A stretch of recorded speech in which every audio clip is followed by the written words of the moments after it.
नमस्कार, मैं राणा यशवंत आपका स्वागत करता हूँ और मेरे साथ मेजर जनरल निकसबाज साहब हैं। देश के जाने-माने डिफेंस एक्सपर्ट हैं और इन दिनों जब कभी भी आप डिफेंस एक्सपर्ट के साथ चर्चा करते हैं, तो लोगों को पता होता है कि मुद्दा क्या है।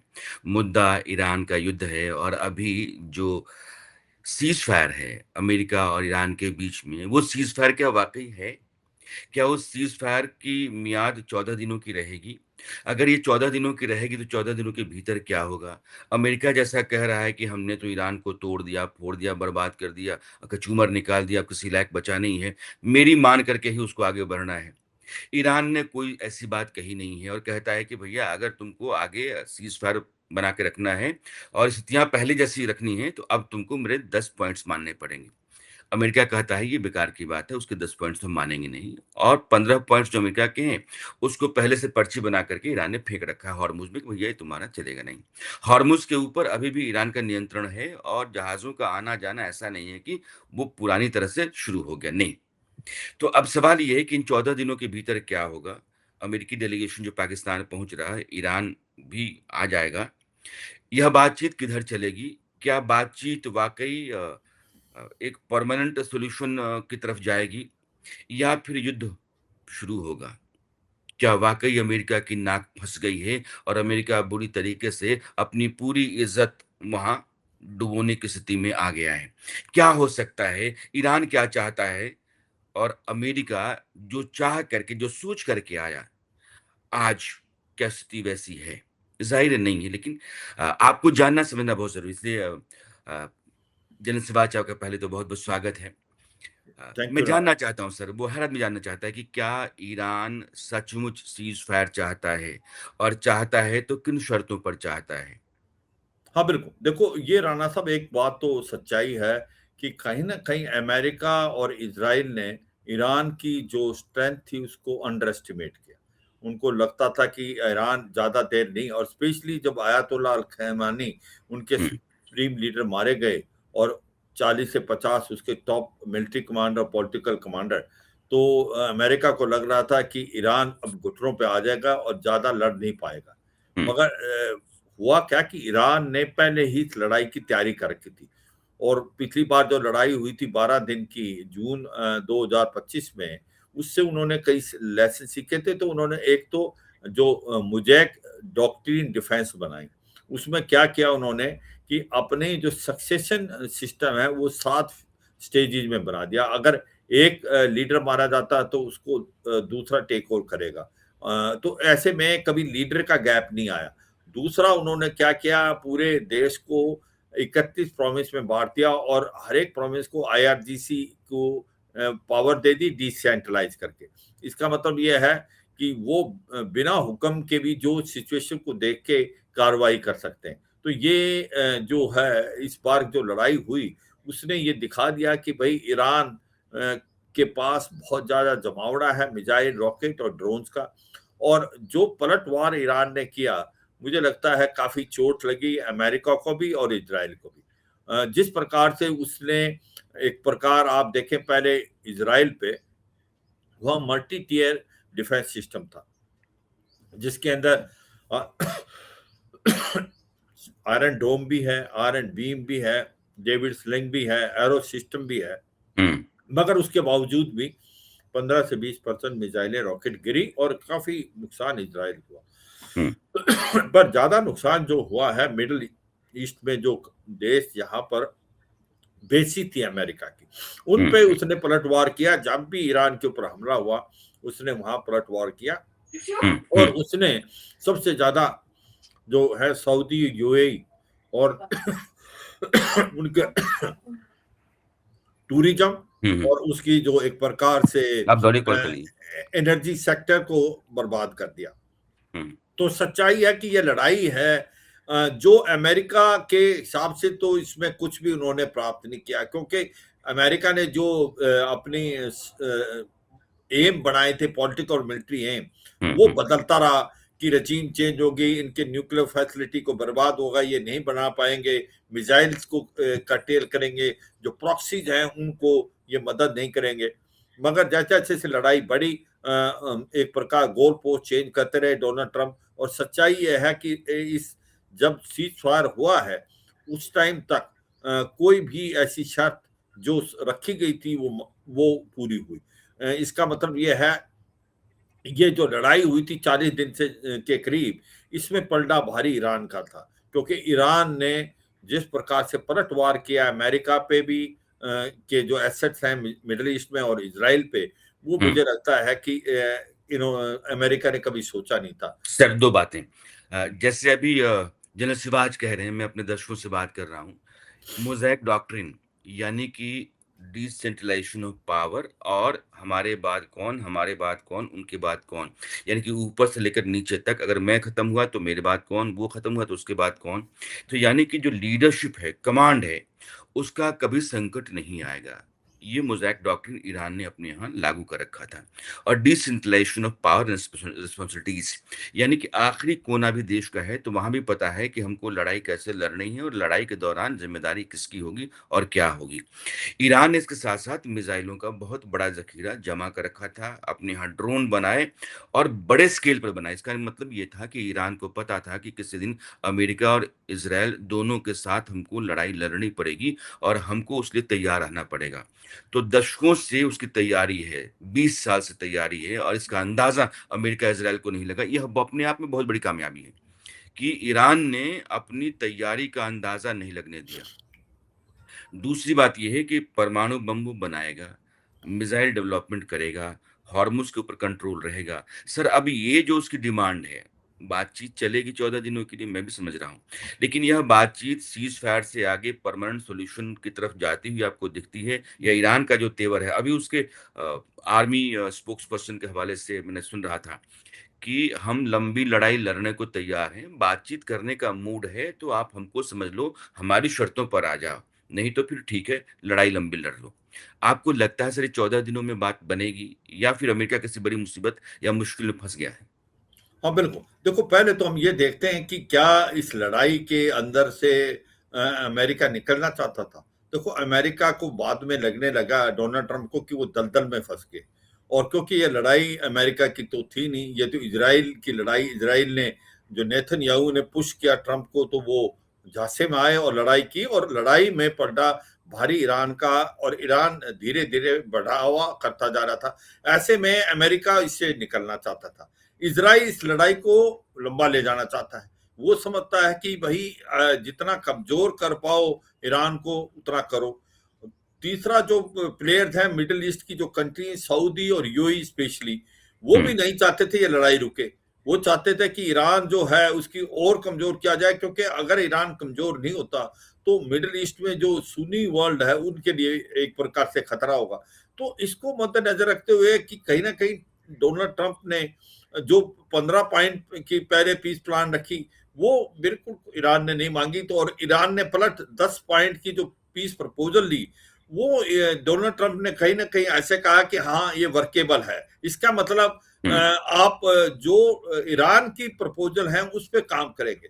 अब बात आती, पहले हम बात करते हैं कि ये जो सीज फायर है 14 दिन का, क्या ये रह पाएगा?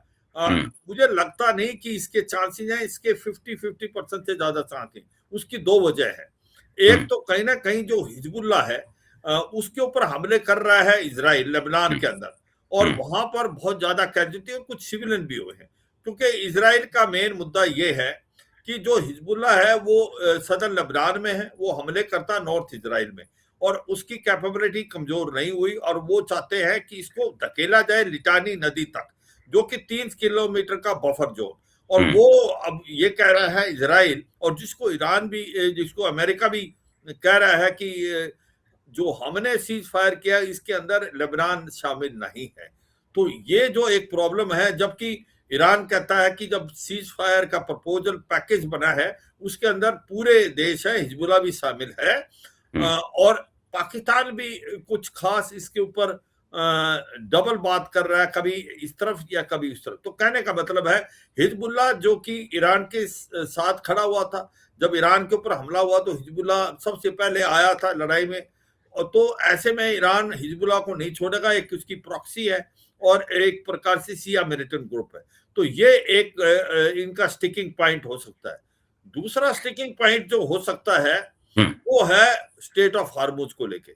जो हम्म। स्टेट ऑफ हार्मूज के ऊपर बात हुई थी कि भाई स्टेट ऑफ हार्मूज को 14 दिन के लिए बिल्कुल खोल दिया जाएगा जैसे पहले था, जो कि 28 फरवरी से पहले, हम्म। मगर ऐसा नहीं किया ईरान ने। ईरान कहता कि कोई इसराइल जो है लेबनान पे हमला कर रहा है, तो वो अब शिप्स को नहीं जाने दे रहा। और दूसरा वो टोल लगा रहा है, जो भी शिप जा रही है एक बैरल पे $1। और अब उसने उसका नाम भी एक अलग दे दिया है, जो कि एक इजराइल के जनरल के ऊपर नाम है कि इसके तहत टोल लगेगा।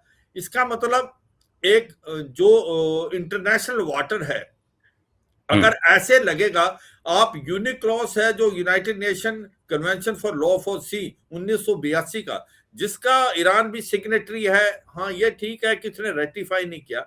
अगर ऐसे कोई टोल लगाना स्टार्ट करेंगे तो हर देश अपना टोल स्टार्ट कर देगा। अगर आप देखें मलक्का स्टेट में इंडोनेशिया कर देगा, इसके बाद आप देखें कि साउथ चाइना सी में चीन लगाएगा, क्योंकि ये पनामा और एक प्रकार से आप जो स्पेशली पनामा है उसको के साथ आप कंपेयर नहीं कर सकते, क्योंकि हम्म। वहां पर वो आर्टिफिशियली बनाया गया है।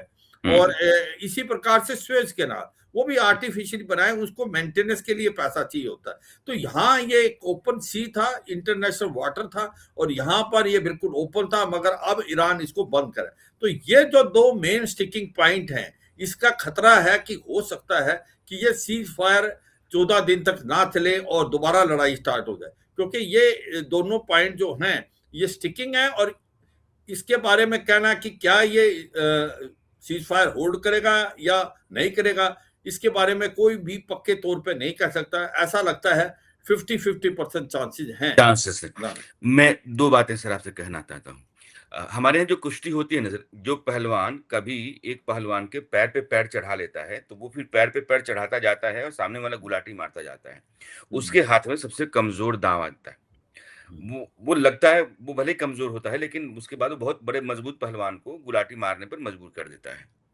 ये स्थिति जो है वो हो गई है अमेरिका की। सर 1 मिनट रुकिए, मैं लाइव हूँ और मैं फ़ोन नहीं पिक कर रहा हूँ, आप लवली से बात करिए। हाँ, हाँ, हाँ। तो अब क्या है सर कि उसने कहा कि पहले आप मेरे ऊपर सैंक्शन हटाओ, दूसरा कि तुम्हारे बम गोले जो हमारे यहाँ गिरे हैं, उससे जो नुकसान हुआ है, उसकी भरपाई करो। ये यूनाइटेड ने सिक्योरिटी काउंसिल के जो रिज़ोल्यूशन के ज़रिए हम पर जो पाबंदियाँ लगाई हैं, उसको हटाओ। एटॉमिक एनर्जी एजेंसी है, उसके ज़रिए जो भी तुमने हमारे ऊपर पाबंदी लगाई, उसको हटाओ। तो उसने कहा कि पहले तो ये हटाओ, हटाओ, हटाओ। दूसरा कि हॉर्मुज़ के ऊपर मैं अब चुंगी लूँगा तो लगाऊँगा। मैं परमाणु बम बनाऊँगा तो बनाऊँगा। मैं मिसाइल बनाऊँगा तो बनाऊँगा। यानी कि मैं स्थिति वो भी, और ये नहीं, ये नहीं, ये नहीं। तो ईरान अब दो तरफ़ा खेल रहा है कि जितनी चीज़ें हमारे ऊपर लादी गई थी, पहले तू हटा लो और यहाँ से अपना डेरा डंडा उठाओ और अपनी फ़ौज उठा कर के चले जाओ। तो अरब के मुल्क से अमेरिका को क्या फ़ौज उठाना आसान है? क्या अमेरिका के लिए सैंक्शन उठा लेना आसान है? क्या अमेरिका ईरान की भरपाई कर पाएगा? क्या ईरान को एटम बम बनाने और बाकी मिसाइल प्रोग्राम को आगे बढ़ाने से अमेरिका अब रोक पाएगा? क्योंकि अब ईरान सर दूसरे तेवर में दिख रहा है, उसकी तबीयत बिल्कुल अलग है, वो चौड़ा होकर के घूम रहा है और कह रहा है कि आजा।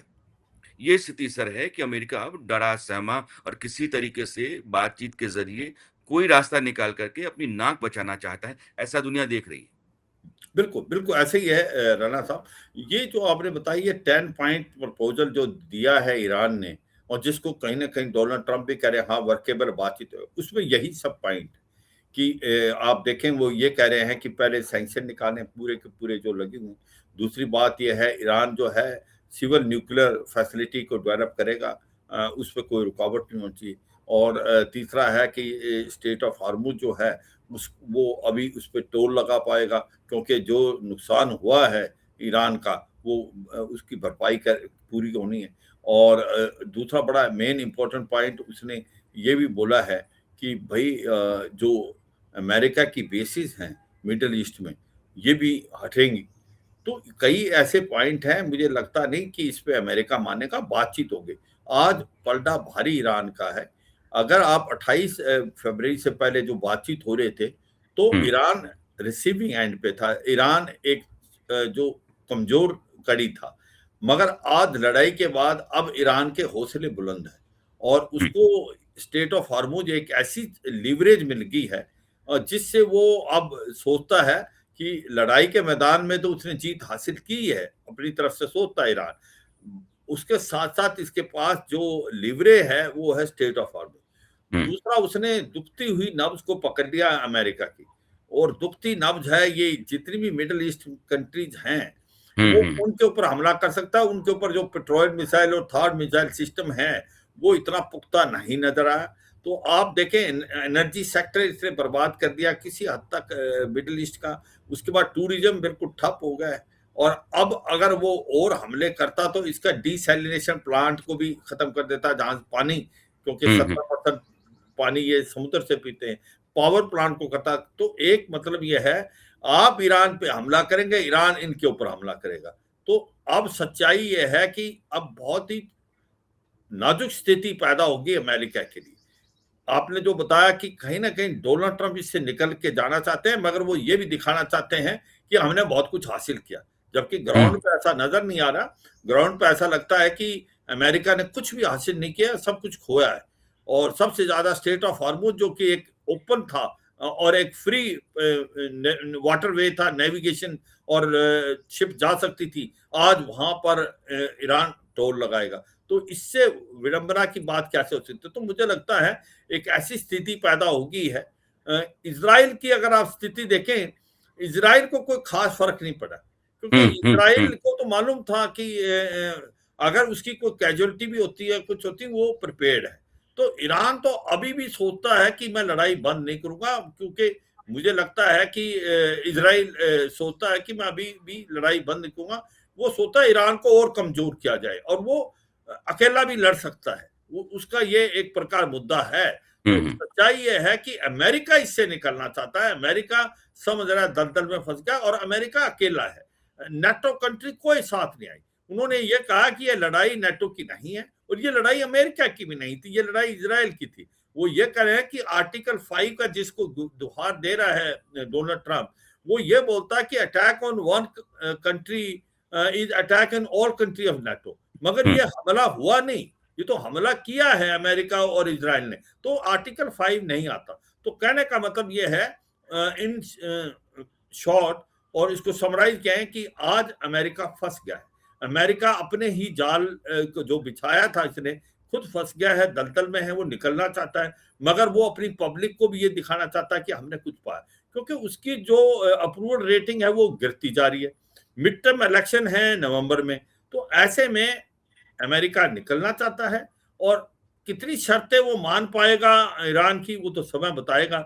मगर प्रॉब्लम यही है कि वो शर्तें अगर मानता है एक दो भी, तो मुझे लगता है कि वो बहुत नेगेटिव इफेक्ट होगा।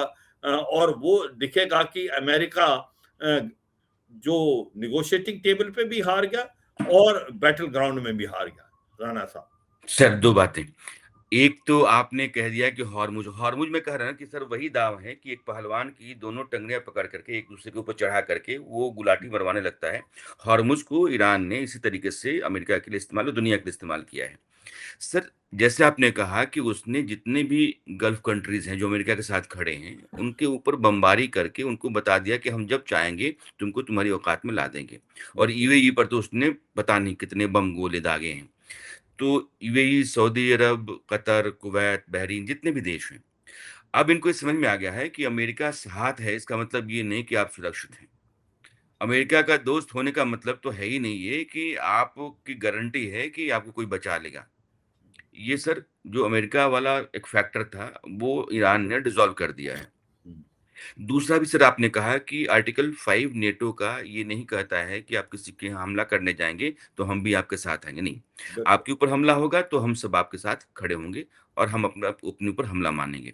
सर नेटो कंट्रीज़ अलग हो गईं, नेटो अब लगभग टूटने के कगार पर है। हम्म, गल्फ़ के आपके जो मित्र देश हैं, उनके भीतर ये डर पैदा हो गया कि अमेरिका हमको नहीं बचा सकता है और जब आपने कहा कि हम सीज़-फायर के लिए जा रहे हैं, तब उनको आपने भरोसे में नहीं लिया। वो कह रहे हैं गज़ब हाल है, हमको इतना पीट गया, हमको बर्बाद कर गया और तुम हमारे से बात ही नहीं कर रहे हो।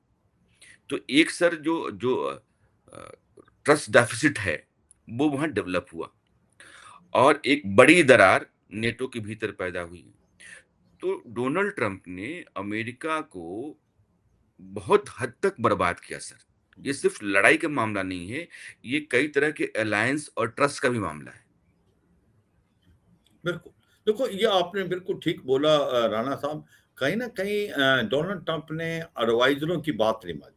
जो मिलिट्री कमांडर थे, देखें आप, लड़ाई के दौरान आपने अपना चीफ ऑफ आर्मी स्टाफ को चेंज कर दिया, जो कि जनरल रैंडी जॉर्ज थे। क्योंकि हुँ, वो जितने भी थे, वो यही एक प्रकार से बता रहे थे कि ये टाइम नहीं है लड़ने का और बूट्स ऑन ग्राउंड बिल्कुल नहीं होने चाहिए। और वो इसके बरखिलाफ थे। अगर आप खर्ग आइलैंड को लेने की कोशिश करेंगे, बूट्स ऑन ग्राउंड करेंगे, तो बहुत ज़्यादा कैजुअल्टी होंगी। तो हुँ, ये सच्चाई है कि कहीं न कहीं इनके बीच में इनके अपने मिलिट्री, कहीं न कहीं जो वाइस प्रेज़िडेंट है जेडी वैंस, वो भी इस पक्ष में नहीं थे।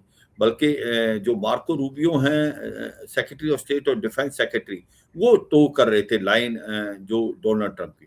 मगर ट्रंप को समझ आया बाद में कि अगर वो कार्रवाई करते हैं, बूट्स ऑन ग्राउंड ले जाते हैं ईरान के अंदर और खर्ग आइलैंड को वो लेने की कोशिश करते हैं एम्फीबियस और एयर असॉल्ट से, तो वो ज़्यादा कामयाब नहीं होगा, क्योंकि खर्ग आइलैंड बहुत करीब है मेनलैंड में, और पकड़ने के बाद वहाँ वो रिटेन नहीं कर पाएंगे और बहुत हैवी कैजुअल्टी होगी, क्योंकि वहाँ पर आर्टिलरी, मिसाइल, रॉकेट जो मेनलैंड से आएगा। तो कहने का मतलब ये है कि जो स्ट्रैटेजी भी थी डोनाल्ड ट्रंप की, वो भी बदलती रही है। वो किसी की गाइडेंस नहीं ली, एडवाइस नहीं मानी, और जो मिडल ईस्ट की कंट्रीज हैं उनको भी इसने एक प्रकार कॉन्फिडेंस में नहीं दिया। ये सच्चाई है कि पहले हर एक मिडल ईस्ट की कंट्री ये सोचती थी कि अगर अमेरिका को बेच देते हैं तो हम सेफ हैं। आज हुँ, वो कह रही हैं कि अमेरिका को बेच देना मतलब अपने लिए खतरा मोल लेना, क्योंकि आज हुँ, तो उसके लिए लायबिलिटी बन गया है। और हुँ, दूसरा, आपने बोला था यूएई पे हमला ज्यादा हुआ है। यूएई पे हमले की दो बातें हैं। हुँ, यूएई में इन्वेस्टमेंट बहुत है, अमेरिका का और इजराइल का भी। और जो वहां पर टेक कंपनीज हैं उनके हेडक्वार्टर हैं, हुँ, आप देखें गूगल का भी, माइक्रोसॉफ्ट का भी, एप्पल का भी। और जो आपका दुबई तो सेफेस्ट प्लेस माना जाता था वर्ल्ड में, तो वो सारा का सारा मिथ है वो तोड़ दिया ईरान ने। तो पूरा ईरान ने जो चर्निंग इफेक्ट लिया मिडल ईस्ट में, आप देखेंगे कि वहां पर प्रॉपर्टी की वैल्यू डाउन जाएगी, आप वहां टूरिज्म बहुत कम हो जाएगा, और वहां पर आप इंफ्रास्ट्रक्चर में जो चोट पहुंचाई है उसमें भी टाइम लगेगा। तो सच्चाई है कि आज ईरान का पलड़ा भारी है। ईरान अपनी टर्म पे बात करना चाहता है। अब अमेरिका कैसे करेगा, अब तो यही एक बड़ा इंपॉर्टेंट चीज है। और एक दुखती नब्ज है state of Hormuz. Hmm, state of Hormuz को बंद करेगा तो पूरा वर्ल्ड की इकोनॉमी जो है 20% ऑयल और 35% जो है गैस जाती है। हुँ, और ये कहते हैं कि भाई चाइना का जाए तो चाइना की शिप तो अलाउ करना है। ये शिप्स जो भी जा रही हैं, ये ईरान जिसको बोलेगा, अलाउ करेगा, वही जाएगी। तो मुझे लगता है एक बहुत ही अलग इम्पैक्ट हो गया है। और ये आप कहें कौन हारा कौन जीता, अगर आप पूरी सिचुएशन को पढ़ें तो ये सच्चाई है अमेरिका तो नहीं जीता, और ये भी सच्चाई ईरान नहीं हारा। क्योंकि ईरान हारा नहीं, यही ईरान की जीत है। क्योंकि ईरान ने तो हमला नहीं किया था, ईरान डटा रहा एंड तक, यही उसकी जीत। तो ये इस पर कोई शक नहीं है कि क्या खोया क्या पाया।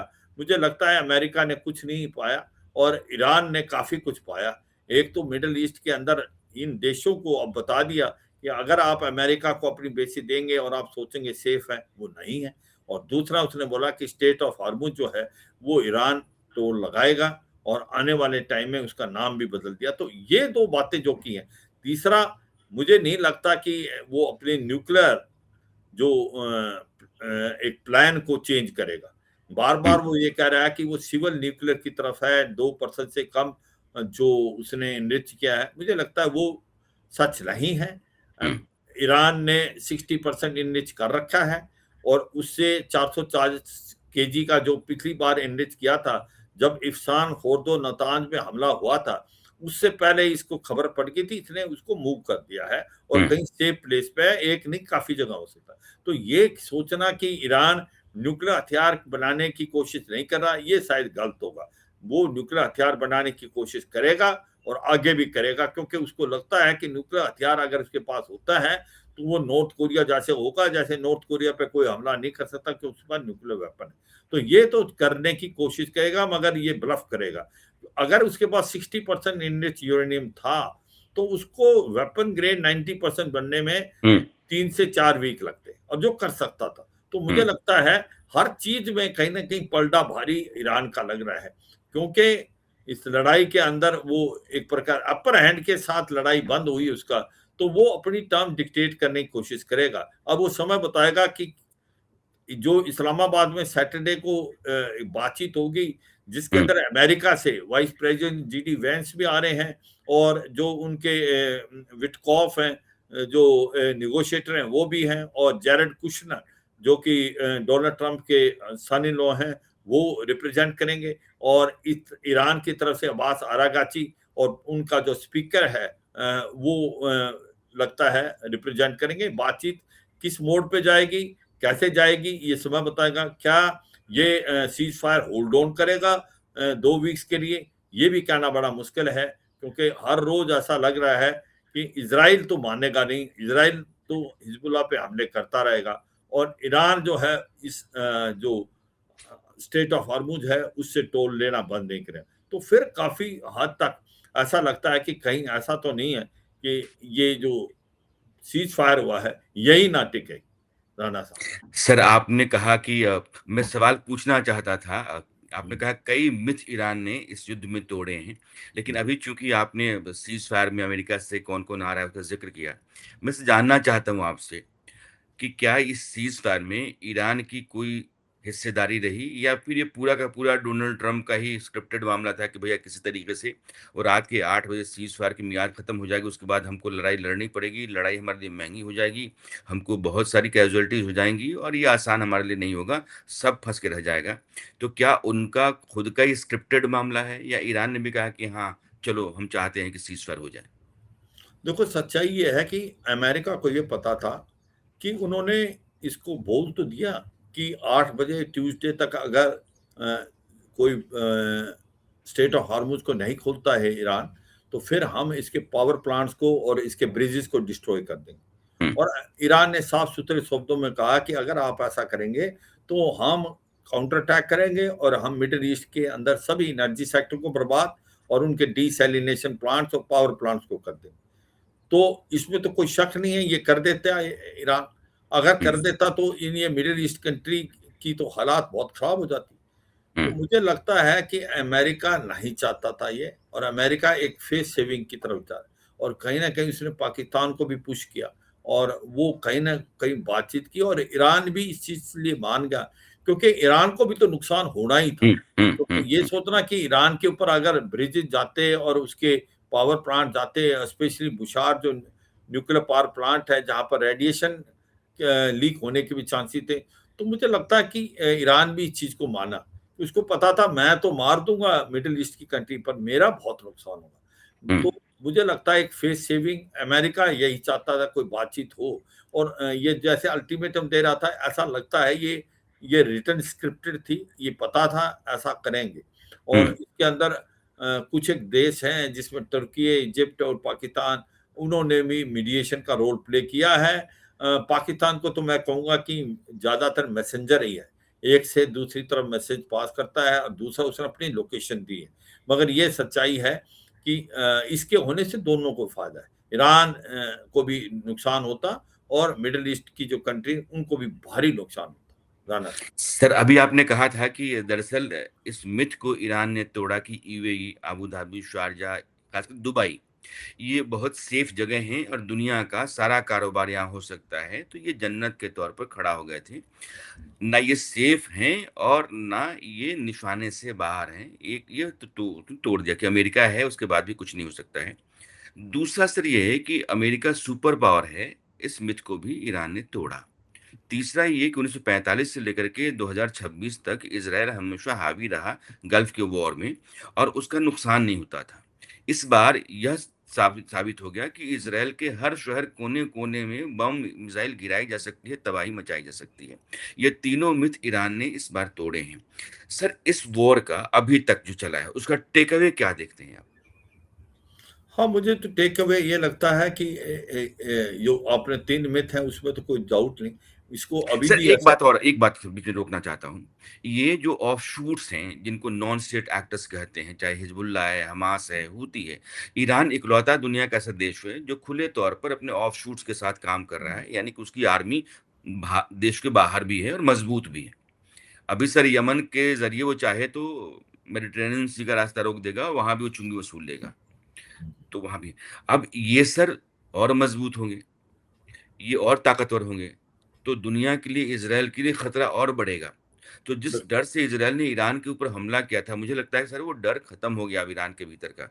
अब ईरान ने सोच लिया कि अब तो जो है सो है। हमारे साथ एक कहावत है कि बिल्ली के आने का डर नहीं होता है, वो जिस पर दही रखा होता है ना, उसके टूटने का डर था, वो परखने का, कि वो बार-बार आना शुरू कर देगी।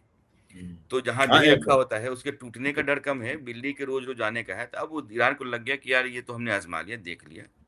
अब तुम लोग भी लड़ो और तुम लोगों को हम दे रहे हैं, और ये सिर्फ ईरान एक अलग तरह की ताकत और एक अलग तरह का खतरा अमेरिका इजराइल के लिए अब बन जाएगा। बिल्कुल। और इसमें जो आपने प्रॉक्सी की बात की, ये 3 प्रॉक्सी हैं, जो मेन हैं। यूँ तो मिलिशिया इराक में भी है, पर हम्म। एक हमास, हिज़्बुल्लाह और हूती। जो हमास है, वो एक सुन्नी मिलिटेंट ग्रुप हम्म। है, और हिज़्बुल्लाह और हूती शिया है। ये हम्म। लड़ाई जब शुरू हुई थी अभी, तो हमास की एक तो काबिलियत काफ़ी हद तक खत्म हो गई, और हमास ने इस लड़ाई में शामिल होने से भी अ, इनकार तो नहीं कर सकते, कोई एक प्रकार एंथुसियाज्म नहीं दिखाया था। अब हम्म। जो आते हैं हिजबुल्लाह और हूती रिबन, जो हिजबुल्लाह सबसे ज़्यादा सक्रिय था। हिजबुल्लाह जैसे लड़ाई स्टार्ट हुई 4 मार्च से ही वो लड़ाई के अंदर आ गया, और उसकी काबिलियत और क्षमता बहुत है, उसके पास मिसाइल, रॉकेट्स हैं। पहले उसके पास जो हथियार आते थे ईरान से इराक, इराक से सीरिया, सीरिया से लेबनान। अब वो हम्म। सीरिया का रास्ता तो बंद हो गया है जब असाद जाने के बाद, मगर अभी भी उसके पास हथियार आए हैं, और उसके पास बहुत टाइप जमावड़ा है, और वो इज़राइल के लिए एक प्रकार के एक्जिस्टेंस थ्रेट है। तो हम्म। इसलिए हिजबुल्लाह को तो कमज़ोर करने की इज़राइल चाहेगा, और ईरान उसको सपोर्ट करेगा, क्योंकि ईरान जानता है कि हिजबुल्लाह एक प्रकार से बहुत बड़ी थ्रेट है इज़राइल की, इज़राइल को कमज़ोर करने का तरीका। हूती रिबल हैं जो यमन में, वो हम्म। एक बड़ा इंटरेस्टिंग फेज आया। उन्होंने लड़ाई में हिस्सा नहीं लिया, और लास्ट में वो आए। हम्म। वैसे अगर उनकी काबिलियत देखें, बब अल मंदाब, जहाँ से 12 से 15% ऑयल जाता है, जो हम्म। अरेबियन सी से रेड सी होते हुए मेडिटेरियन सी में चला जाता है, स्वेज कैनाल में, तो हम्म। वो सबसे छोटा रास्ता है एशिया से यूरोप। और डर के मारे जो शिप्स हैं, वो जो केप ऑफ गुड होप पूरे हम्म। साउथ अफ्रीकन कॉन्टिनेंट का चक्कर काट के जा रहे थे, हम्म। जिसमें 20 से 25 दिन ज्यादा लग रहे थे, और 50% उसकी एक प्रकार एक्सपेंडिचर बढ़ गया। ऐसी क्या वजह है कि जो हूती रिबल शुरू में नहीं आए? उसकी वजह है सऊदी। हम्म। सऊदी और हूती रिबल यमन में कहीं न कहीं साठगांठ थी, और कहीं न कहीं बातचीत हो रखी थी, क्योंकि उनको पता था कि जब से स्ट्रेट ऑफ हॉर्मुज़ बंद हुआ, तो ईस्ट वेस्ट जो पाइपलाइन है सऊदी अरेबिया की, वो हम्म। वेस्ट पाइपलाइन से ऑयल लेके, और वो फिर रेड सी के तहत वो भेज रहा था। तो ये, मगर अभी भी ये सच्चाई है, हौती रिबल वही करेंगे जो ईरान चाहेगा। हम्म। और ईरान अगर बोले कि अब बब अल मंदब को बंद कर दें, तो वो करने की उसको करेगा। तो उससे बिल्कुल इकोनॉमी पूरे वर्ल्ड की डिगमो जाएगी, अगर स्टेट ऑफ हॉर्मुज भी और बेब अल मंदब भी बंद होते हैं। तो अब ये सच्चाई है, एक बहुत ही ऐसी सिचुएशन पैदा होगी इस लड़ाई के बाद, कि अब जो अमेरिका की छवि थी कि वो सुपर पावर है, उसमें तो बिल्कुल दाग लग गया है। अब हम्म। वो तो बात नहीं। ईरान जिसको कमजोर समझा जाता था, ईरान जो ज्यादा देर टिक नहीं पाएगा, आज वो विक्टोरियस आया है। आज उसने दिखा दिया है कि ईरान किसी से कम नहीं, और ईरान के अंदर काबिलियत और क्षमता है कि वो लंबा लड़ सकता है। तीसरा जो सबसे इम्पोर्टेंट है, मिडिल ईस्ट कंट्रीज को ये पता लग गया है कि वो अमेरिका के भरोसे नहीं रह सकते, और अगर वो अमेरिका के भरोसे रहेंगे, तो फिर उनको ऐसे ही होगा जो हुआ।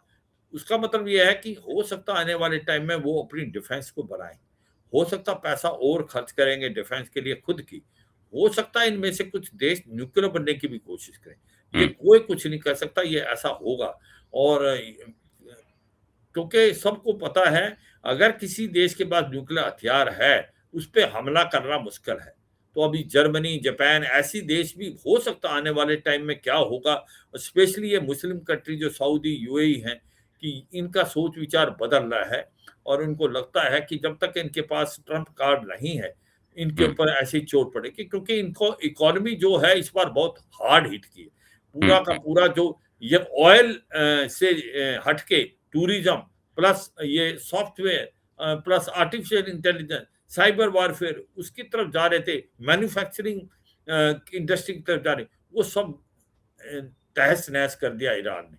तो अब मुझे लगता है कि अब उनको सोच विचार करना पड़ेगा और ईरान का कद मुझे लगता है काफी बढ़ के आया है मुस्लिम काफी वर्ल्ड में। बड़ा है।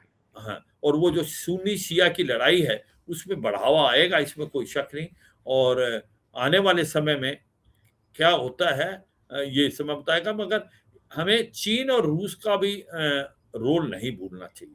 हम्म, चीन और रूस ने बहुत जोरों से हेल्प की है ईरान की, इसको हथियार भी दिए हैं, क्योंकि ईरान ने शाही ड्रोन रूस को दिए थे, ऐसे में उन्होंने रॉकेट्स बजाय ड्रोन्स काफी दिए हैं। जो सबसे इम्पोर्टेंट चीज क्या की है दोनों ने, चीन और रूस ने, इसको मिलिट्री इंटेलिजेंस दिया है।